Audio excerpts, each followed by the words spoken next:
Welcome, shack packers, to Tales from the Shack. Step inside where the stories are cosy, but the chills run deep. This week we bring you a short tale from the shack to ignite your imagination and possibly send a shiver down your spine. We're thrilled to have you join us, so grab your favourite brew, pull up a seat and swing that light, and let the magic of storytelling whisk you away.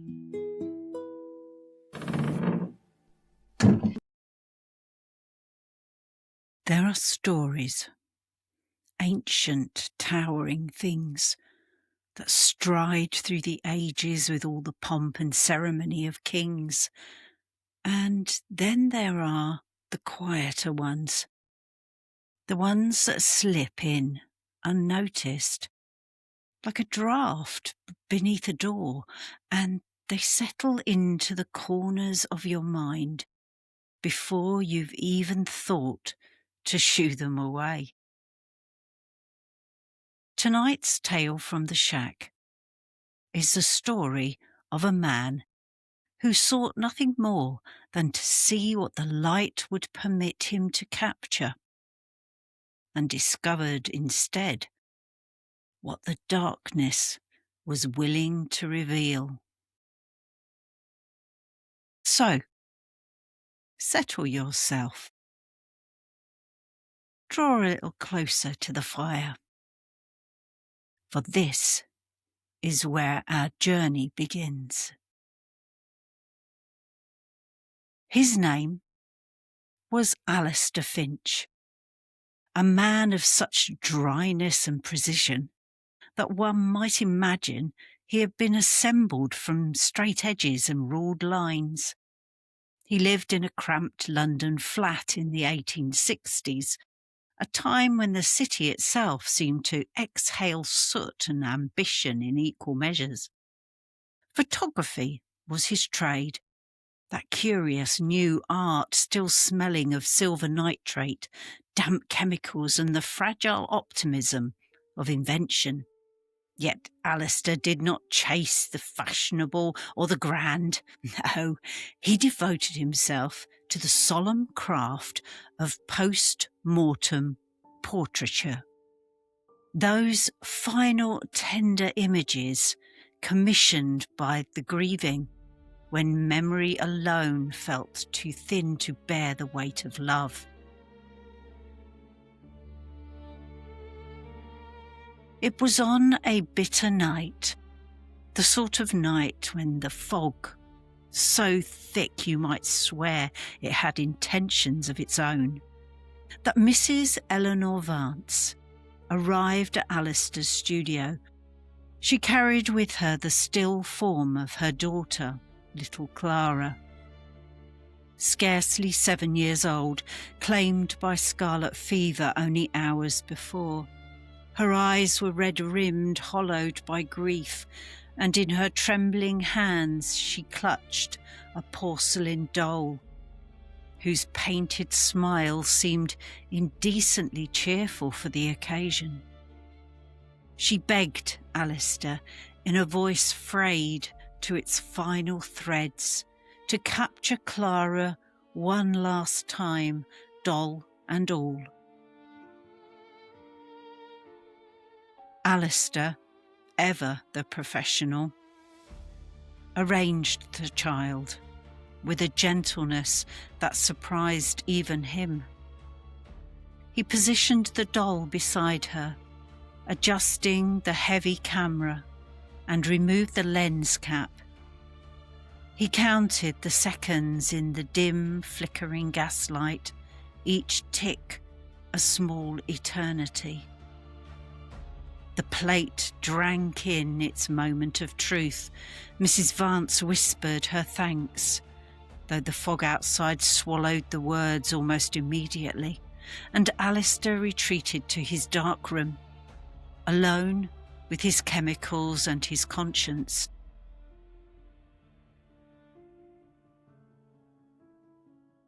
The red glow of the safe light cast the cramped room in a ghostly hue. Alistair slid the glass plate into the developing tray, watching as the bromide solution coaxed the image into being, slowly, agonizingly slowly. Clara emerged, her small face serene, the porcelain doll a silent sentinel at her side. Perfect. Almost. He frowned. Behind Clara, in the deep shadow of the velvet drapery, a faint smudge lingered. A flaw, he told himself, a speck of dust, a trivial imperfection. Such things were common enough. He fixed the plate, rinsed it and set it aside to dry. But in the morning, when he held the dried negative to the window, the fog still clinging to the city like a shroud, he saw it again, the smudge. Only now it had taken on a shape. Vague, yes, but unmistakably human. A figure standing just behind Clara. His hands trembled as he prepared a print. Into the developer it went. Clara surfaced first, and then the figure. Taller now, more defined, the faint suggestion of a head, a shoulder. It was not merely behind her, it was regarding her.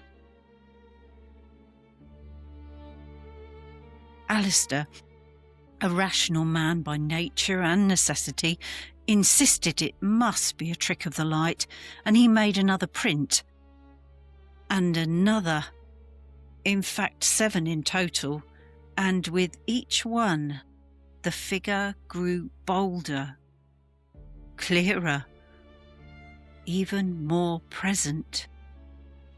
On the 7th, the final print, he dared to pull from the tray. The figure was no longer standing at a polite distance. It was leaning in, its head tilted as though whispering something secret into the ear of the deceased child. And its hand was reaching not for the doll, but for Clara's small, lifeless arm. Alistair Finch never took another post-mortem portrait. He shuttered his studio, boarded the windows and vanished into the swirling London fog, leaving behind only rumours and a silence that felt too deliberate to be accidental.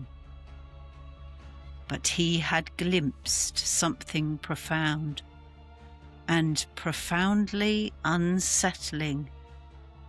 He had not merely captured the image of the dead. He had captured the first photographic proof that when one opens the lens to the world, something else may gaze back.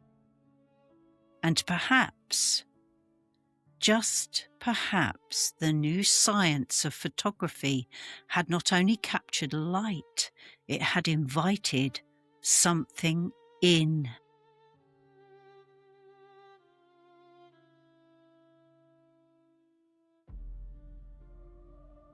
And that, dear Shappackers, is the tale of Alistair Finch, a man who learned far too late that when you open a door to let in the light, shadows may slip through also.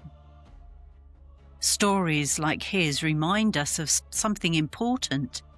Ghost tales don't simply appear out of nowhere. They grew out of moments just like this. Small, unsettling encounters that clung to the edges of ordinary life. A whisper in a dark room, a shadow, an uneasy feeling, a sound, a feeling that someone else is standing just behind you, even when you know the room is empty. Or a figure appearing in a photograph that wasn't there before. These are the seeds from which the great forests of folklore and paranormal belief have grown, and in our new series we're going to wander through those forests together. We'll trace the roots of ghost stories across continents and centuries, meet the spirits that shape entire cultures, and explore how the human imagination has always reached for the unseen, sometimes in fear, sometimes in longing, always with curiosity. So take a breath, shake off that chill. The shack's lantern is already swinging, and the path ahead winds deep into this particular history. Pull up a seat next week, Shack Packers. The shadows have long memories, and next Thursday we'll only just be getting started. Thanks for hanging out in the shack with us. If you've got a strange story, theory, or even just a spooky question, send it to shackpackinbox@gmail.com, because we'd love to hear from you. Follow us to ensure that you never miss an episode of the Freakin' Shack, because listening to us is much cheaper than therapy and slightly more spooky. Until we meet again next week, Shackpackers, take care.